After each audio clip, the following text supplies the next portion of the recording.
Bracket start, multiple values को select किया, bracket close की, देन एंटर किया। तो ये क्या करेगा, मल्टीपल वैल्यूज को यहाँ से टोटल कर देगा, और यहाँ पर आपका जो ग्रीन एरर आ रहा है मतलब सभी वैल्यूज आपने यहाँ से सेलेक्ट नहीं किए, तो आपको ये शो कर रहा है। देन इसके बाद सेकंड फंक्शन आता है एवरेज फंक्शन। एवरेज एक ऐसा फंक्शन है जिस फंक्शन के थ्रू आप मल्टीपल वैल्यूज की एवरेज निकाल सकते हो, कह सकते हैं कि उसकी ये परसेंटेज निकालता है। और जैसे आप इक्वल्स टू एवरेज से लगाते हो, ब्रैकेट स्टार्ट करते हो और मल्टीपल वैल्यूज को सेलेक्ट करते हो, देन ब्रैकेट क्लोज करते हो, तो ये भी आपको क्या करेगा कि मल्टीपल वैल्यूज का एवरेज निकाल कर देगा, मतलब मल्टीपल सेल्स की परसेंटेज निकाल कर देगा। तो आप सभी अपनी वैल्यूज को सेलेक्ट करो और एंटर करो, तो ये ऑटोमेटिकली आपको एक वैल्यू तक पहुंचाने वाला है। तो अगर इनमें से किसी भी वैल्यू में आप कोई चेंजेस करते हो, तो ऑटोमेटिकली वो इन फंक्शंस में भी चेंजेस होते रहेंगे, जो भी फंक्शन आपने यहाँ पर लगाया है। तो सम के अंदर भी मैं सारी वैल्यूज को सेलेक्ट कर लेता हूँ, जिससे वो एरर शो ना करे या वार्निंग शो ना करे। इसके बाद थर्ड फंक्शन है मैक्सिमम। तो इक्वल्स टू मैक्स आप स्टार्ट करते हो। मैक्स का मीनिंग होता है कि इनमें से सबसे बड़ी वैल्यू को फाइंड आउट करना, कि इनमें सबसे बड़ी वैल्यू कौन सी है, हाईएस्ट वैल्यू कौन सी है, वो उसे फाइंड आउट करेगा। देन ब्रैकेट क्लोज करते हो और एंटर करते हो, तो आप देख रहे हो कि सबसे बड़ी वैल्यू किसने फाइंड आउट करके आपको दे दिया। इसके बाद मिनिमम की बात आती है। सबसे छोटी वैल्यू को अगर आपको फाइंड आउट करना है, तो आप मिनिमम फंक्शन का यूज करते हो। इक्वल्स टू मिन लगाया, ब्रैकेट स्टार्ट किया और मल्टीपल वैल्यूज को सेलेक्ट किया एंड ब्रैकेट क्लोज किया। तो यहाँ पर अब आप देख रहे हो कि आपने एंटर किया, तो आपको सबसे छोटी वैल्यू निकाल कर देने वाला है कि इनमें से सबसे छोटी वैल्यू कौन सी है। स्टूडेंट यहाँ तक समझ में आया? यस और नोट प्लीज सभी बताइए मुझे। Yes sir. Yes sir. और जिसको डाउट है वो अपना माइक अनम्यूट करके मुझसे पूछ सकता है। Right, okay. तो अब बात करते हैं काउंट फंक्शन की। काउंट एक ऐसा फंक्शन है जो आपको ये चीज बताता है, ये आंसर देता है, ये आउटपुट देता है कि जो एरिया आपने काउंट फंक्शन में सेलेक्ट किया है, उसमें ऐसे कितने सेल हैं जिनमें सिर्फ और सिर्फ नंबर लिखे हुए हैं। तो जिससे मैं जो क्वेश्चन पूछूं, वही अपना माइक अनम्यूट करेगा और मुझे बताएगा। तो मैं एक बार फिर से रिपीट कर रहा हूं इसके क्वेश्चन को, कि ऐसे कितने सेल हैं इस एरिया के अंदर जिसमें ऐसे कितने सेल्स हैं इस एरिया के अंदर कि जिसमें सिर्फ और सिर्फ नंबर लिखे हुए हैं। तो ये आंसर मुझे करने वाला है, कौन करने वाला है? ये आंसर अरनिंदम करने वाला है। सर 8। Very good, 8। तो जैसे आप इसको यहाँ से एंटर करोगे, तो आपका आंसर 8 यहाँ पर शो करेगा कि टोटल जितना भी एरिया आपने सेलेक्ट किया था, उसमें टोटल आपके जो सेल्स थे वो टोटल 8 सेल है। बात करते हैं काउंट ए की। काउंट ए एक ऐसा फंक्शन है जिस फंक्शन के थ्रू आप उन सभी सेल्स को काउंट कर सकते हो जो जिसमें कुछ ना कुछ लिखा हुआ है। कहने का मतलब जो खाली नहीं है, उन सेल्स को ये काउंट करके देगा जो खाली नहीं है। तो इसका आंसर मुझे करने वाला है अर्जुन। अर्जुन बताओ, ऐसे कितने सेल हैं जो खाली नहीं है, जिसमें कुछ ना कुछ लिखा हुआ है? ऐसे कितने सेल हैं इस एरिया के अंदर, आप मुझे बताइए। Arjun please tell me.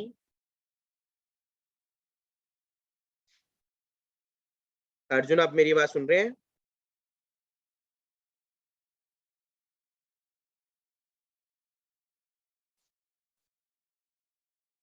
Arjun class से एग्जिट होना है क्या बेटा?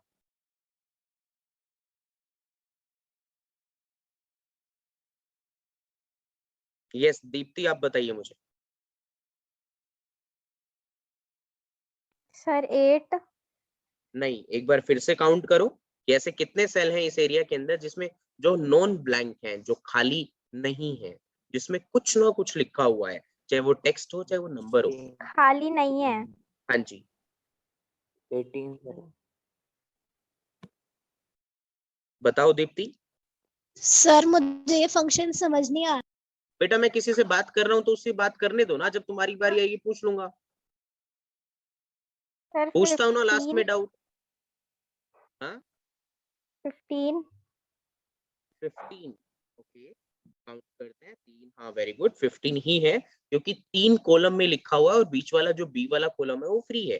तो ऐसे कितने सेल हैं जिसके अंदर कुछ ना कुछ लिखा हुआ है, मतलब जो खाली नहीं है, मींस कि उन सेल्स को काउंट करेगा जिसमें टेक्स्ट या नंबर कुछ भी लिखा हुआ हो, उसको काउंट करके देगा। जैसे कितने सेल हैं जिसमें कुछ ना कुछ लिखा हुआ है। तो अभी ये ब्लैंक, ये वाला कॉलम जो था ब्लैंक था, बाकी सब फिलअप थे, तो आपको इसने काउंट करके दिया कैसे कितने सेल हैं जिसमें कुछ ना कुछ लिखा हुआ है, चाहे वो टेक्स्ट हो चाहे वो नंबर हो, चाहे वो आपको काउंट करके देगा, चाहे वो उसमें कुछ भी लिखा हुआ है।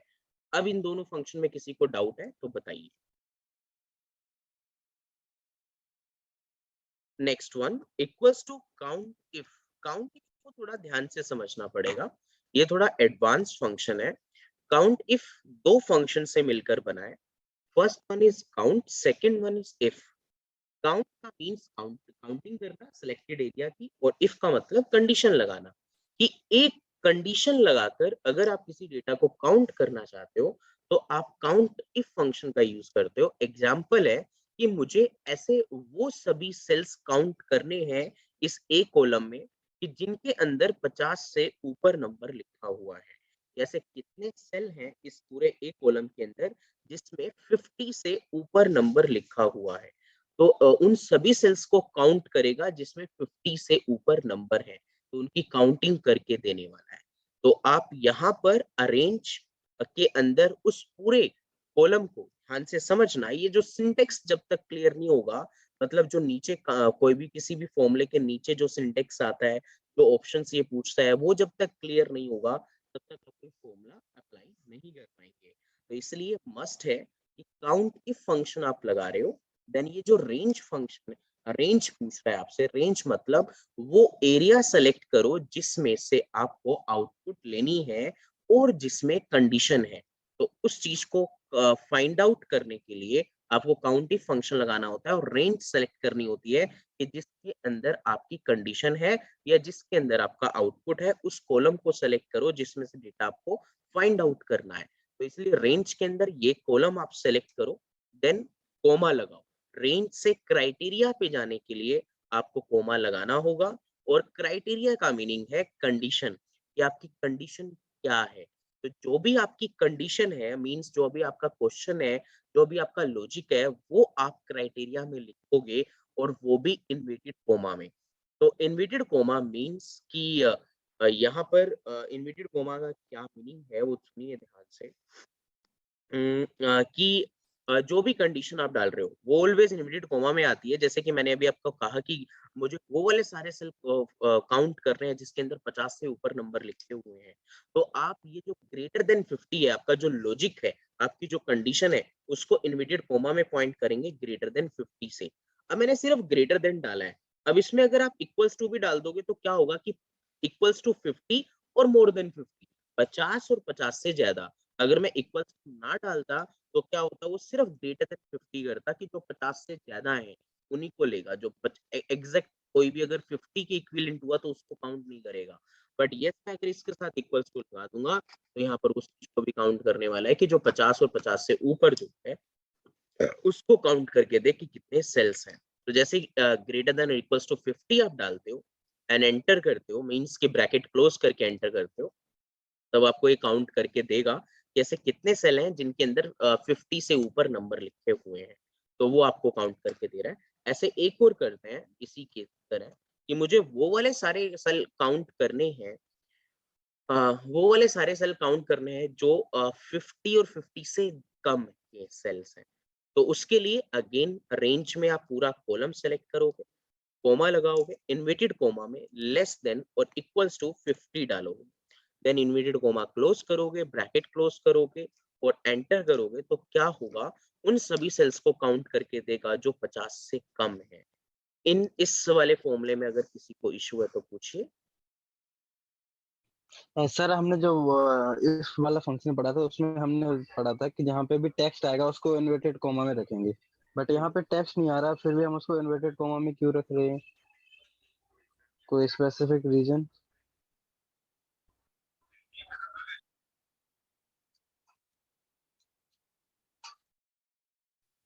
क्योंकि जो ये काउंट इफ फंक्शन है वो इसका रूल यही है कि जो भी क्राइटेरिया आप डालोगे, चाहे वो टेक्स्ट में हो चाहे वो नंबर में हो, वो आप ऑलवेज इन्वर्टेड कोमा में डालते हो। और अगर आप किसी भी फॉर्मूला में अपनी तरफ से कुछ भी लिख रहे हो काउंट इफ जैसे फंक्शन के अंदर, तो आप ऑलवेज उसको इनवर्टेड कोमा में ही लिखते हो, राइट? तो ये काउंट इफ का अपना एक रूल है कि आपको उसको इनवर्टेड कोमा में लिखना होगा। और क्राइटेरिया जिस भी फॉर्मूला में आ जाए, क्राइटेरिया वर्ड जिस भी फॉर्मूले में आ जाए, तो मतलब कि वो जो क्राइटेरिया आप कंडीशन डाल रहे हो वो ऑलवेज इनवर्टेड कोमा में आएगा, चाहे वो कोई भी फंक्शन हो, किसी भी तरीके का फंक्शन हो। अगर क्राइटेरिया पूछा जा रहा है तो मतलब वो इनवर्टेड कोमा में डालेंगे, मस्ट होगा वो।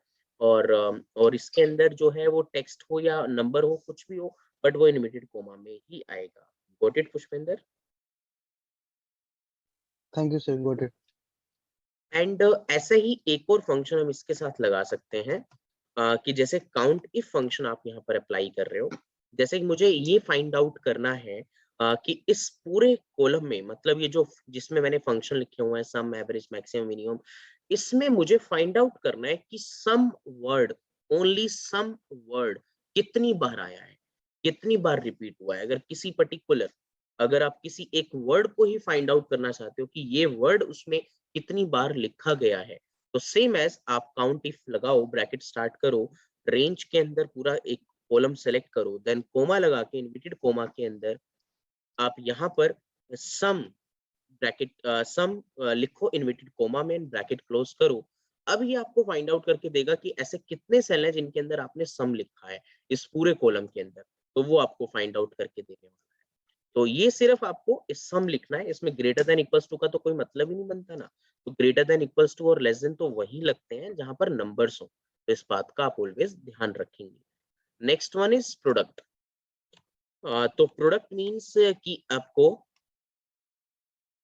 अगर आपको कोई भी जो है मल्टीप्लाई करना है नंबर्स का, तो आप इक्वल्स टू प्रोडक्ट फंक्शन लगाते हैं।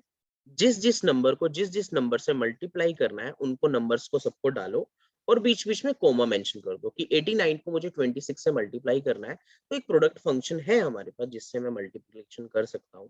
देन ब्रैकेट क्लोज किया एंड एंटर किया। सिर्फ नंबर खुद से डालो या सेलेक्ट करो वन बाय वन, और बीच में कोमा डालना जरूरी है ताकि वो अलग अलग नंबर्स माने जाए। जिसको जिससे मल्टीप्लाई करना है उसके बीच में कोमा डालना जरूरी है। देन एंटर करो, जिससे वो मल्टीप्लिकेशन कर देगा। तो प्रोडक्ट का काम सिर्फ मल्टीप्लाई करना है। Next one is days. Days means sir एक क्वेश्चन था उसमें कि उसमें हम सिर्फ 2 डिजिट मतलब 2 नंबर डाल सकते हैं या 3 बार भी हम कर सकते हैं? 2 कोमा लगा बेटा दो, देखो, 3 नंबर आ नीचे जाए। सिंटेक्स फॉलो करोगे आप, जो भी ओके ओके सिंटेक्स में कह रहा है कि अगर वो 3 नंबर बोल रहा है 3 डाल सकते हो, 4 डाल सकते हो, अनलिमिटेड कितने भी डाल सकते हो। तो अभी ओके मैंने जैसे ओके क्यों लिया, आपको नीचे सिंटेक्स पढ़ के आगे का काम करना होता है। Okay next okay. Next one is days. Days में 2 फंक्शन है, डेज 360 और डेज। इन दोनों का क्या काम होता है, पहले मैं सिखा रहा हूँ आपको डेज 360, फिर सिखाऊंगा डेज। देखो डेज 360 जैसे कि किसी भी एक स्टूडेंट की डेट ऑफ बर्थ है 1 जनवरी 2000 और मुझे आज की डेट भी लिखनी है इधर, तो मैंने आज की भी डेट इधर लिख दी। लाइक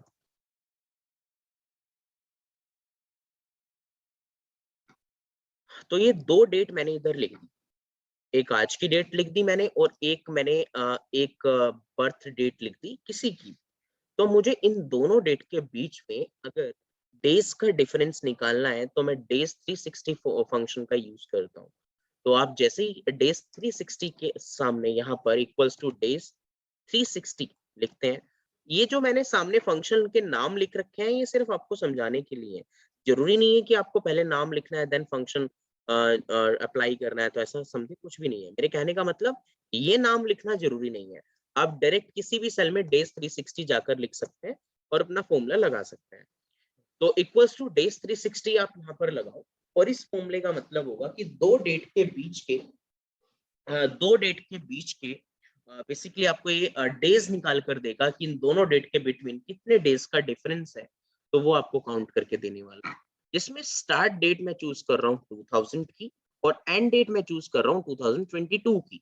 देन ब्रैकेट क्लोज करता हूँ, देन एंटर करता हूँ। तो इससे क्या होगा कि ये डेज 360 मींस कि पूरे इस एक साल के अंदर इस पूरे मतलब 2000 से लेके 2022 तक इस पूरे 22 साल के अंदर टोटल कितने दिन होते हैं वो आपको यहाँ पर डिफरेंस निकाल कर दिखा रहा है। तो सेम एज डेज का भी यही फंक्शन रहेगा। इस डेज फंक्शन का यूज क्या होता है कि ये भी सेम काम करता है, बट दोनों में डिफरेंस मैं आपको बताता हूँ, और जब मैं इसका आउटपुट भी निकालूंगा तब भी आपको डिफरेंस पता लग जाएगा कि कितने दिन का डिफरेंस है और क्यों डिफरेंस है, वो भी मैं आपको बताता हूँ। तो जैसे इसमें एंड डेट पहले पूछता है, पहले नीचे वाले में स्टार्ट डेट पहले पूछी थी, बट इसमें एंड डेट पहले पूछता है। तो एंड डेट जो है वो हमारी 2022 वाली है, स्टार्ट डेट जो है वो 2000 है। ब्रैकेट क्लोज किया और एंटर किया, तो यहाँ पर अब आपको काउंट करके दिखाएगा कि इन दोनों डेट के बीच में कितने दिन का फर्क है। तो यहाँ पर इसने 17,900 निकाला और यहाँ 8,000 निकाला, तो ये क्या डिफरेंस है? बेसिकली ये जो डेज 360 का फंक्शन है, ये फंक्शन एक साल में 360 दिन मानता है।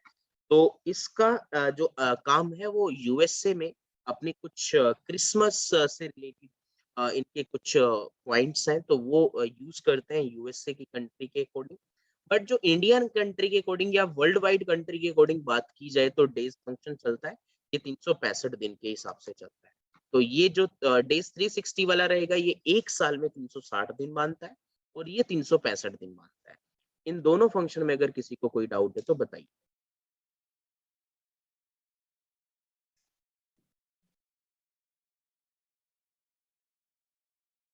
राइट, ओके, तो बात करते हैं नेक्स्ट फंक्शन की। Next function is now.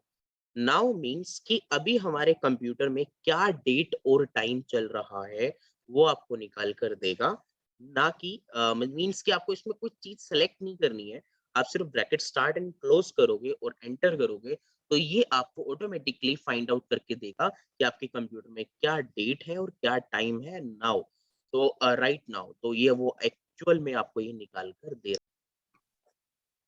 मैंने स्टार्ट तो कर दी, वो स्क्रीन ब्लर है रिकॉर्डिंग में काफी, बट ठीक है, ट्राई कर लेंगे, एक बार देख लेते हैं। कॉनकैटिनेट फंक्शन के थ्रू अंदर आप क्या कर सकते हो? कॉनकैटिनेट एक ऐसा फंक्शन है जिस फंक्शन से हम मल्टीपल सेल्स की वैल्यूज को एक ही सेल में मर्ज कर सकते हैं। जैसे कि हम ये चाहते हैं कि जैसे ये नाउ, टुडे और कॉनकैटिनेट, ये तीन वर्ड हैं, ये तीनों वर्ड एक ही सेल में मर्ज हो जाएं, तो आप क्या करोगे? वन बाय वन इन सभी वर्ड्स को सिलेक्ट कर लोगे, वन बाय वन, कोमा डाल देना बीच में, देन ब्रैकेट क्लोज करोगे और एंटर करोगे, तो क्या करेगा? वो सभी वर्ड्स को एक साथ मर्ज कर देगा। एक बार फिर बताता हूं मैं, जैसे कि मैंने यहाँ पर अपना नाम लिखा अलग अलग सेल में, फर्स्ट नेम और लास्ट नेम, तो दोनों जो देख रहे हो आप, दोनों अलग अलग सेल में आ गए हैं। अरुण चौहान, बेटा प्लीज अपना माइक म्यूट रखिए प्लीज। मतलब समझते हैं इसका आप? रजत और नागपाली, मैंने अलग अलग सेल में दो नाम लिख लिए। अब मुझे इन दोनों सेल्स के नेम को मर्ज करना है, कॉन्कैटिनेट करना है, मींस इसको एक साथ लिखना है, कंप्लीट नेम बनाना है, फुल नेम बनाना है। तो मैं कॉन्कैटिनेट फंक्शन का यहाँ पर यूज करता हूँ, अगर फॉर्मूले के थ्रू करना हो तो टेक्स्ट 1 मैंने ये चूज किया और कोमा टेक्स्ट 2 ये चूज किया। ब्रैकेट क्लोज करते हो, एंटर करते हो, तो आप देख रहे हो तो दोनों नाम यहाँ पर लिख दे रहा है। बट इसमें एक नेगेटिव पॉइंट ये चीज आप देख रहे होगे कि इसमें बीच में स्पेस नहीं दे रहा है। तो इसको स्पेस लेने के लिए हम क्या करते हैं, वो चीज ध्यान से देखना, थोड़ा लॉजिक है इसमें। तो कैसे यूज होगा? तो कॉनकैटिनेट फंक्शन आपने यहाँ लगाया, टेक्स्ट 1 आपने चूज किया रजत, बट आप चाहते हो कि रजत के बाद टेक्स्ट भी स्पेस भी आना चाहिए, तो टेक्स्ट 2 के अंदर आप खुद से इनवर्टेड कोमा में स्पेस डाल दोगे। मतलब इनवर्टेड कोमा स्टार्ट किया, स्पेस प्रेस किया, इनवर्टेड कोमा क्लोज किया, तो टेक्स्ट 2 में स्पेस हुआ, टेक्स्ट 1 में रजत हुआ। अब टेक्स्ट 3 के अंदर आपने फिर से यहाँ पर जो लास्ट नेम है उसको आराम से बोल रहा है, पूरा तेज बोल रहा है। तो अभी यहाँ पर आपने टेक्स्ट 1 F14 मतलब रजत को सिलेक्ट किया, टेक्स्ट 2 में आपने इनवर्टेड कोमा से खुद से गैप दिया, और फिर टेक्स्ट 3 में आपने लास्ट नेम को सेलेक्ट कर लिया, देन ब्रैकेट क्लोज करके आप एंटर करते हो, जिससे अब क्या होगा कि वो मर्ज कर देगा बट बीच में स्पेस भी दे देगा।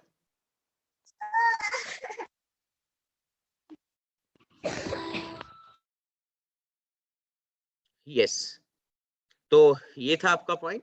एक बार फिर बताता हूं मैं इसको। कॉनकेटिनेट फंक्शन मैंने अप्लाई किया, टेक्स्ट 1 रजत सेलेक्ट किया, कोमा, इन्वर्टेड कोमा के अंदर आपने स्पेस खुद से डाला जो टेक्स्ट 2 माना जाएगा। टेक्स्ट 3 आपका रहेगा जो लास्ट नेम है, ब्रैकेट क्लोज किया, एंटर किया, देन यहाँ पर इसने उस चीज को विद स्पेस मेंशन कर दिया। नेक्स्ट फंक्शन इज लेन। लेन एक ऐसा फंक्शन है जिसका यूज हम लेंथ के लिए करते हैं, और लेंथ के लिए का मतलब है कि आप अगर ये चीज चेक करना चाहते हैं, ये जो कोई भी एक सेल है, जैसे ये बेसिक फंक्शन वाला सेल है, इसमें टोटल कितने अल्फाबेट लिखे हुए हैं विद स्पेस, तो एक सेल की टेक्स्ट लेंथ को काउंट करना लेंथ फंक्शन होता है जिसको हम लेंथ बोलते हैं, और विद स्पेस ये काउंट करता है। तो मैंने अभी ऊपर C1 जिसमें बेसिक फंक्शन लिखा हुआ है, सेल को सिलेक्ट कर लिया, ब्रैकेट क्लोज करके एंटर किया, तो आपको एक काउंट करके बता रहा है कि टोटल कितने सेल्स के अंदर आपने लिखा। Next is repeat, equals to REPT लिखते हो आप। Repeat means REPT means repeat. अगर आप किसी भी वर्ड को या किसी भी नाम को मल्टीपल टाइम एक ही सेल में रिपीट करना चाहते हो, तो आप REPT फंक्शन का यूज करते हैं। मींस कि क्या, जैसे कि मुझे एक फंक्शन के अंदर, जैसे कि एक फंक्शन के अंदर मतलब जैसे हम चाहते हैं कि मुझे इस सेल में, एक सेल के अंदर 10 टाइम @ लिखना है, या 15 टाइम @ लिखना है, या 10 टाइम रजत लिखना है, 10 टाइम ऑक्सफोर्ड लिखना है। किसी भी वर्ड को एक ही सेल के अंदर मल्टीपल टाइम रिपीट करवाने के लिए आप रिपीट फंक्शन का यूज करते हो। तो टेक्स्ट आप दोगे ऑलवेज इन्वर्टेड कोमा में, तो मैंने @ को 10 टाइम लिखना है, तो मैंने इसलिए इन्वर्टेड कोमा के अंदर @ लिख दिया और कोमा डाल दिया। जितनी बार भी लिखना है वो नंबर ऑफ टाइम में आप यहाँ पर डाल देंगे कि 10 टाइम लिखना है, 15 टाइम लिखना है, या जितने भी टाइम आपने लिखना है वो आप यहाँ पर डाल देंगे। तो अभी मैंने यहाँ पर को इन्वर्टेड कोमा में डाला, देन कोमा 10 लिखा, तो 10 बार को ये इसके अंदर लिख देगा। ब्रैकेट क्लोज करते हो, एंटर करते हो, तो आपको ये दिखा रहा है कि 10 टाइम इसने आपको रिपीट कर दिया है। हाँ जी अमित बताइए। सर आप एक बार लेन और ये रिपीट वाला फंक्शन दोबारा बता दो, कि मेरा नेटवर्क इश्यू हो गया था कुछ।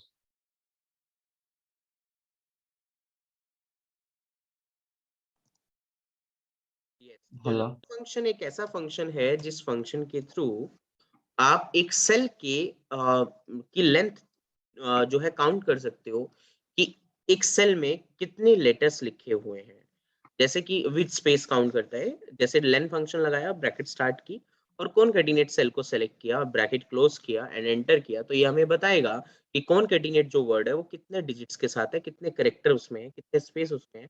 मीन्स की टोटल नंबर ऑफ लेटर्स जितने भी उसमें लिखे हुए हैं विद स्पेस वो आपको काउंट करके देगा। रिपीट एक ऐसा फंक्शन है जिसके थ्रू आप किसी भी वर्ड को मल्टीपल टाइम एक ही सेल के अंदर रिपीट कर सकते हो। जैसे कि equals to repeat, bracket start किया आपने, और यहाँ पर टेक्स्ट में आपने दिया इन्वर्टेड कोमा के अंदर @ कि मुझे 10 बार एक साथ जो है @ लिखना है। तो जो भी चीज आपको मल्टीपल टाइम एक ही सेल के अंदर लिखनी है, तो उसको आप जो है इन्वर्टेड कोमा में डालोगे, देन कोमा डालोगे, और कितने टाइम लिखनी है वो नंबर ऑफ टाइम लिखोगे। मुझे 10 टाइम लिखनी है, तो 10 को सिंपली लिखो, ब्रैकेट क्लोज करके एंटर करो, तो आपको 10 टाइम @ लिख के दे देगा। Got it Amit? Amit sir okay जी, सर मैक्सिमम कितना रिपीट कर सकते हैं इसके अंदर? मैक्सिमम कितना रिपीट कर सकते हैं, पर्टिकुलर ऐसा कोई नंबर तो नहीं है फिलहाल। एक हो सकता है कि 4 टाइम 9 प्रेस करके देख लो आप, कुछ ऐसा लिमिट आपके पास आ जाएगी। तो 4 टाइम 9 की रिपीट हो रही है, 5 टाइम 9 डाल के देख लो। तो 5 टाइम 9 नहीं ले रहा है ये 4 टाइम, और यस इसने जो लिया है ट्राई कर लेते हैं कि 4 टाइम 9 ले रहा है, मतलब कि 4 टाइम 9 ही मैक्सिमम लेगा। अब अगर मैं इधर जो है 10,000 डालूं, तो वो ले रहा है या नहीं वो चेक कर लेते हैं।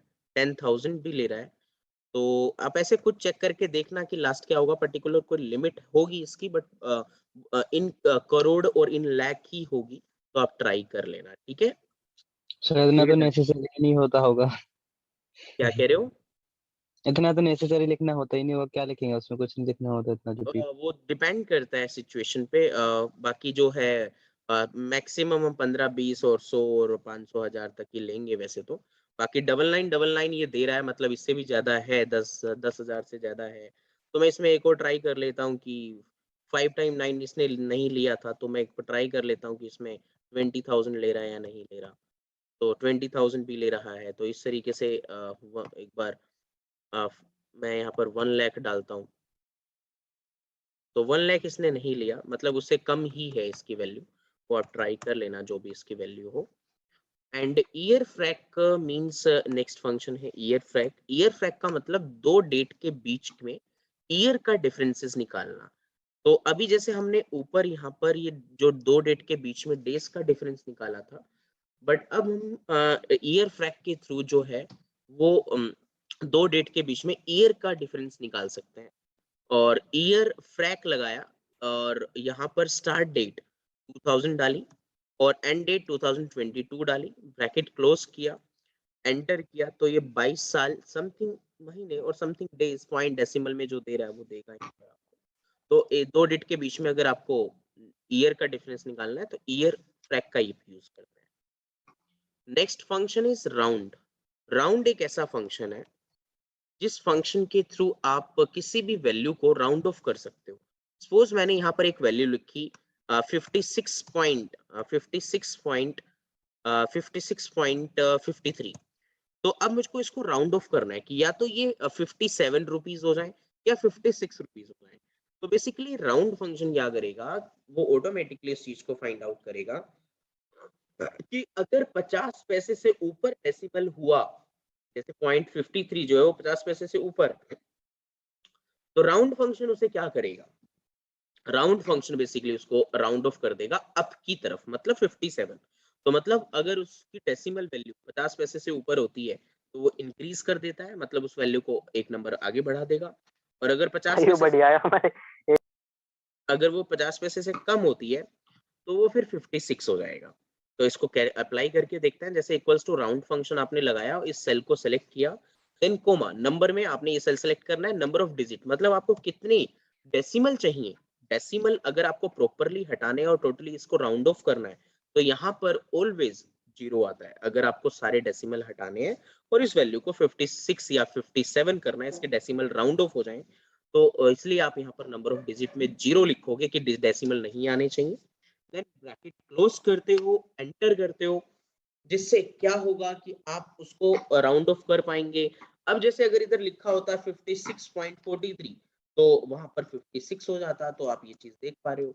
बट यहाँ पर अगर आप कोई भी वैल्यू लिखते हो तो वो आपको पहले देखता है कि वो जो डेसिमल वैल्यू है 50 पैसे से ऊपर हुई तो उसको बढ़ा देगा, अगर 50 पैसे से कम हुई तो उसको कम कर देगा।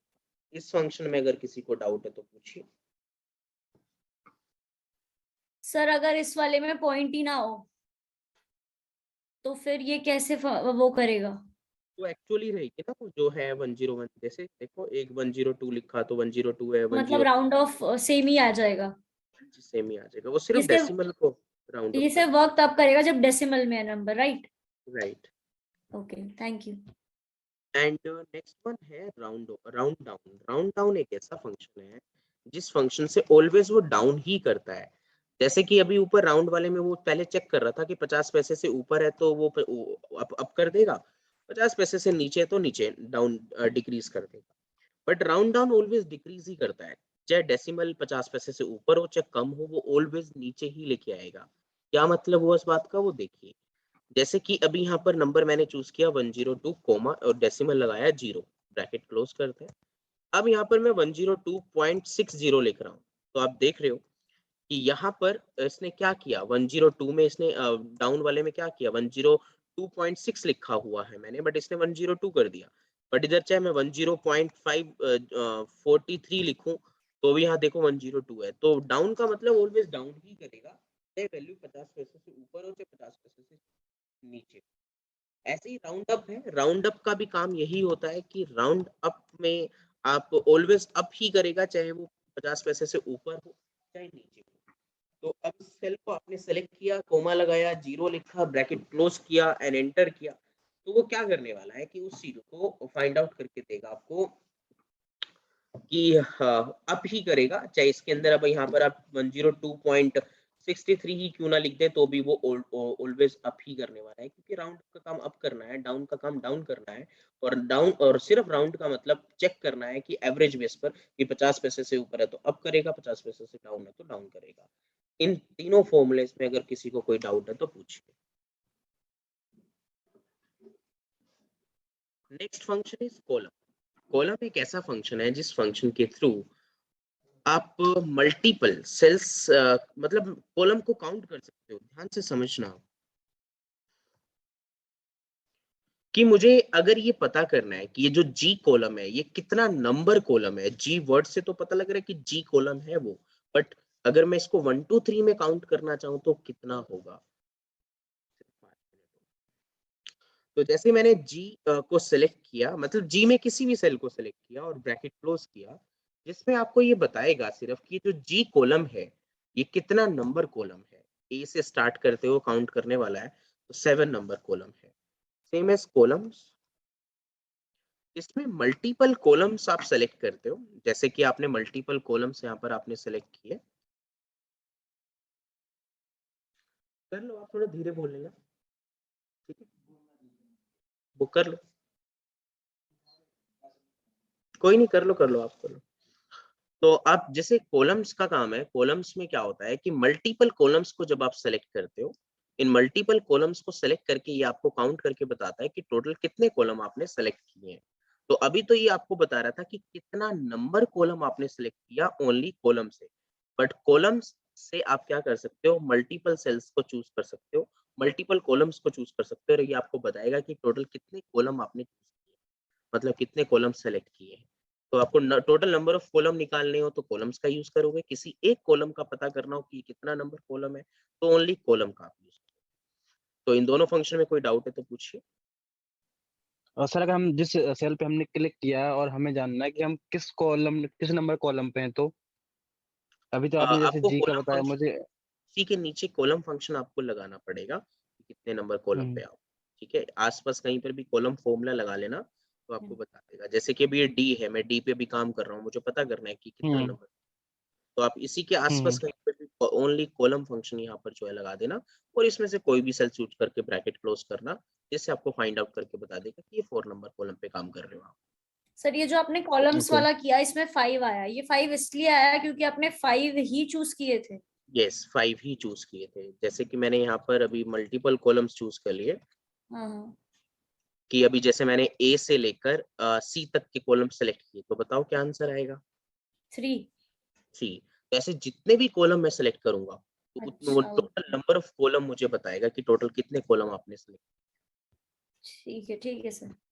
सेम एज रो के साथ आप रहोगे कि आपने सर एक की भी रो को आपने सेलेक्ट किया तो वो आपको काउंट करके बताएगा कि कौन सी रो आपने, कितने नंबर रो आपने सेलेक्ट की है। तो अगर आपको रो नंबर काउंट करना है तो रो के थ्रू आप करोगे। तो वैसे यहाँ से भी हमें पता लग जाता है, बट फॉर्मूला भी है हमारे पास, तो दोनों चीजों से हम कर सकते हैं। सेम एज रोज भी है कि मल्टीपल रो जैसे आपने सेलेक्ट की कि टोटल कितनी रो आपने सेलेक्ट की है, वो आपको काउंट करके बताएगा कि टोटल कितनी रो आप लोगों ने सेलेक्ट की है। तो एंटर किया, यहाँ पर आपको काउंट करके दे रहा है कि टोटल आपने 5 रो सेलेक्ट की है। राइट, इन दोनों में कोई डाउट तो पूछिए। ओके, सर तो कॉलम में डाउट। कॉलम या कॉलम्स किसमें, सनी हाँ सर, किसमें?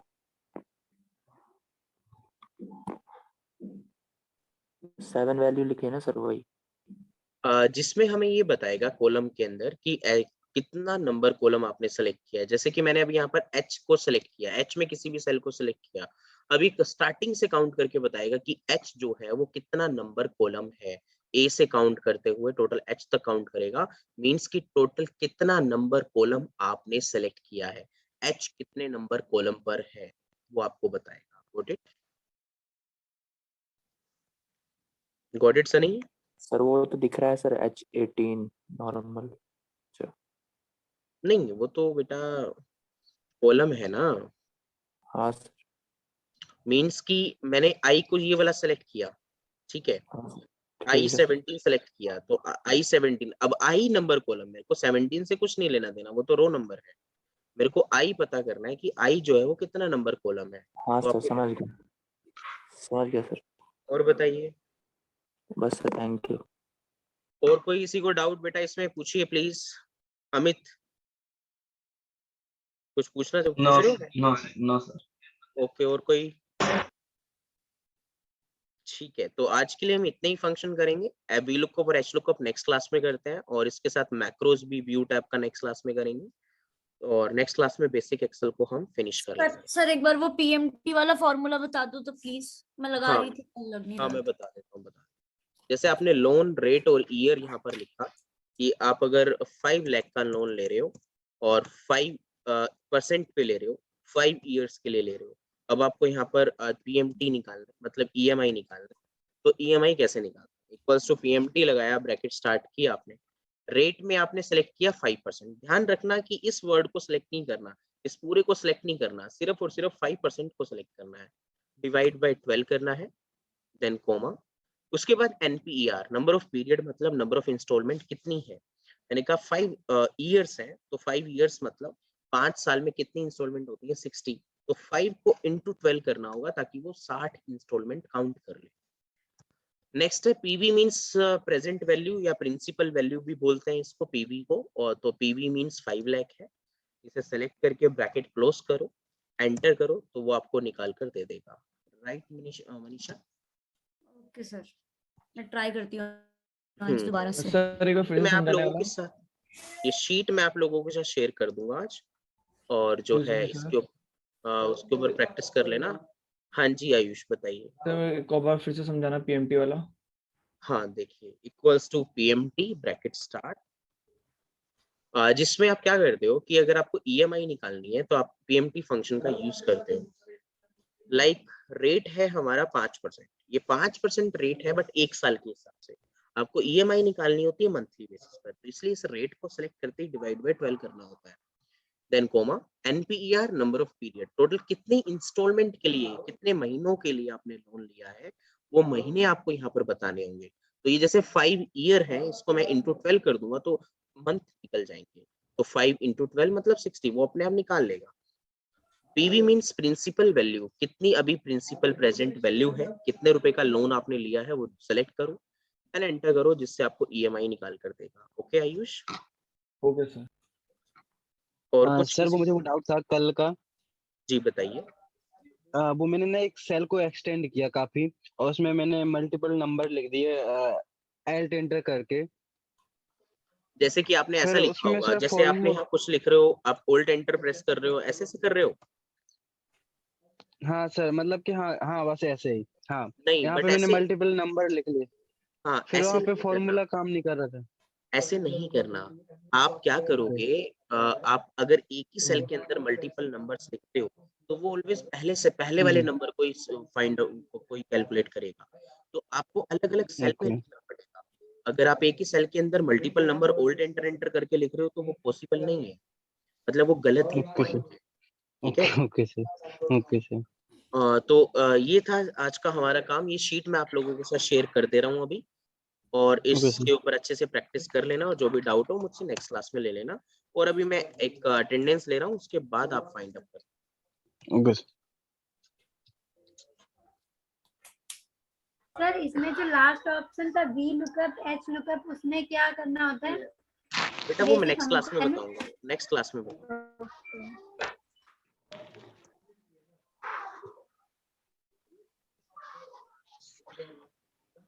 आप इसे डाउनलोड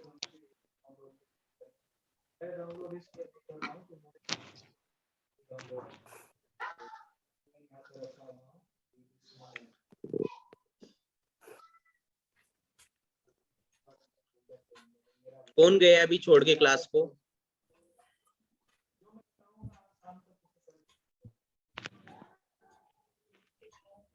सर आयुष।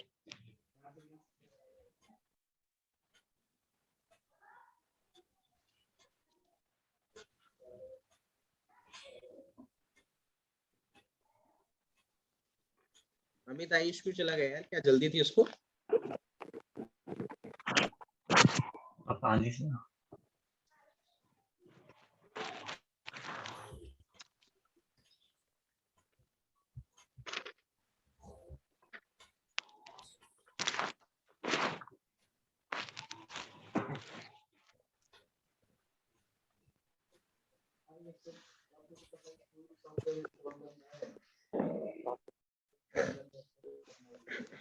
मैं यहाँ पर भी क्लिक कर दे रहा हूँ, इसकी वजह से मेरा system Tarun, Pushpendra, Kalash, yes sir. Present sir. Deepti, present sir. Harsh, sir उसका माइक काम नहीं कर रहा है, उसने बोला था मैं बोल दूं। काजल, आयुष,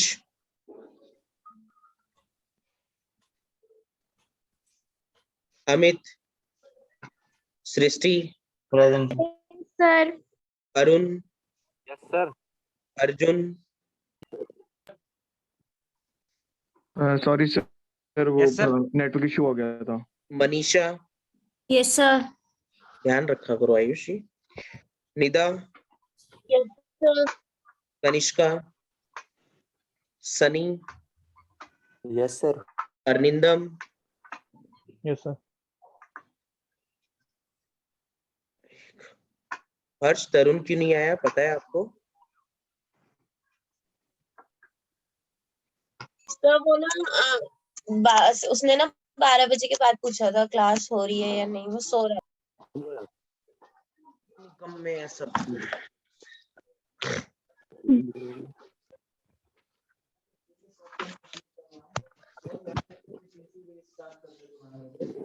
यस राखी, विकास, यस सर। पूरव, राहुल, नो सर।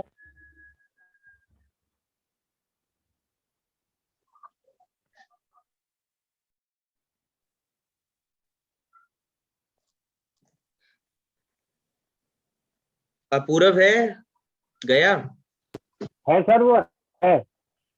राहुल, अभिषेक, चंचल, सर वो बुआ के घर गई है। Tony, sir. Rohit, yes sir. Diya, present sir. Chandan, yes sir. Okay student, wind up कर सकते हैं आप लोग। नेक्स्ट क्लास में मिलते हैं, बाय बाय।